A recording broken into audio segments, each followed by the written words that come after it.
সরকারি হাসপাতালে দেখা মেলে না চিকিৎসকের। ডাক্তারবাবু ব্যস্ত কোয়ার্টারে বসে রোগী দেখতে। রোগী প্রতি নিচ্ছেন 200 টাকা ভিজিট।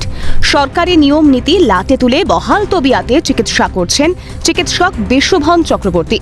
চর্চায় পশ্চিম মেদিনীপুরের কেশপুরের মোহবনী প্রাথমিক স্বাস্থ্য কেন্দ্র। স্থানীয়দের অভিযোগ, স্বাস্থ্য কেন্দ্রের রোগী দেখতে বিশ্বভন চক্রবর্তীর বিস্তর অনীহা।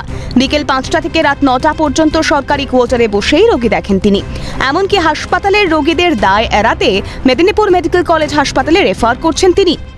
এখানে একটা কোনো রোগী নিয়ে চলে এলে এই মুহূর্তে কিন্তু ডাক্তার পাবেনি। ডাক্তার কি সে যার এরিয়ায় চেম্বার করছে, অথচ হাসপাতালেরই ভিতরে। কিন্তু যদিও বা ডাক্তার 1 ঘন্টা পর এলো, তখন রোগী সিরিয়াস হয়ে যাবে, দিয়ে এসে কি না এফআর, এখানে কোনো কাজ হবে না, সোজা মেদিনীপুর যাবে।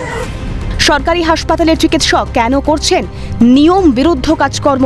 সাংবাদিকদের প্রশ্ন এড়ালেন তিনি, বরং বলছেন এমন নাকি সবাই করে। নিয়মে রয়েছে, আপনার পারেন, আপনার নিয়মে আছে, নিয়মে রয়েছে, বলুন। অনেক জায়গাতেই করে। বাসিন্দাদের অভিযোগের ভিত্তিতে তদন্তের আশ্বাস জেলার মুখ্য স্বাস্থ্য আধিকারিক সৌম্য শঙ্কর সারেঙ্গি। তদন্তের রিপোর্টের ভিত্তিতে চিকিৎসক বিশ্বভন চক্রবর্তীর বিরুদ্ধে আইনানুগ ব্যবস্থা গৃহীত হবে জানালেন মুখ্য স্বাস্থ্য আধিকারিক। আমি অলরেডি ব্লক স্বাস্থ্য আধিকারিককে বলেছি এনকোয়ারি করে রিপোর্ট জমা দিতে, এবং যদি এটা উনি করে থাকেন অধিকার করছেন, তার আইনগত যা ব্যবস্থা করে সেটা। তবে সরকারি কোয়ার্টারে সরকারি হাসপাতালের ডাক্তারের টাকার বিনিময়ে রোগী দেখার ঘটনায় তুঙ্গে শাসক বিরোধী তরজা। চিকিৎসার নামে চিকিৎসকের ভণ্ডামি রাজ্যের সরকার বরদাস্ত করবে না। অভিযোগ প্রমাণিত হলে শাস্তি হবে বিশ্বভন চক্রবর্তীর, দাবি কেশপুরের বিধায়ক তথা রোগী কল্যাণ সমিতির চেয়ারম্যান শিউলি সাহার। তবে বিধায়কের আশ্বাসে ভরসা নেই বিজেপি নেতা দিলীপ ঘোষের। আবারও সরকারকে তুলোধনা করলেন বিজেপি নেতা।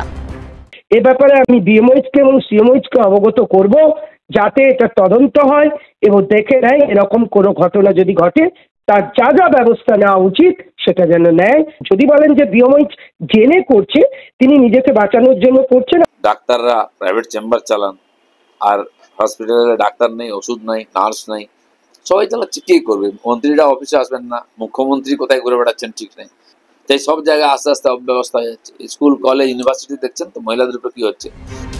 সরকারি হাসপাতালে নন প্র্যাকটিসিং পোস্টে চাকরি করেও বহাল তবিয়তে করছেন চিকিৎসা। চাপে পড়ে চিকিৎসকের সাফাই, তার কীর্তিকলাপ প্রসঙ্গে নাকি ওয়াকিবহাল জেলা স্বাস্থ্য আধিকারিক। কার অভিযোগ সত্যি, কার দাবি মিথ্যে, সেই নিয়ে তদন্ত হলেও প্রশ্ন থেকেই যায়। দুর্নীতিতে জড়িয়ে পড়ে চিকিৎসকও যদি ভুলতে বসেন তার কর্তব্য, তাহলে অসহায় রোগীরা যাবেন কোথায়? অভিষেক চক্রবর্তীর রিপোর্ট, ক্যালকাটা নিউজ।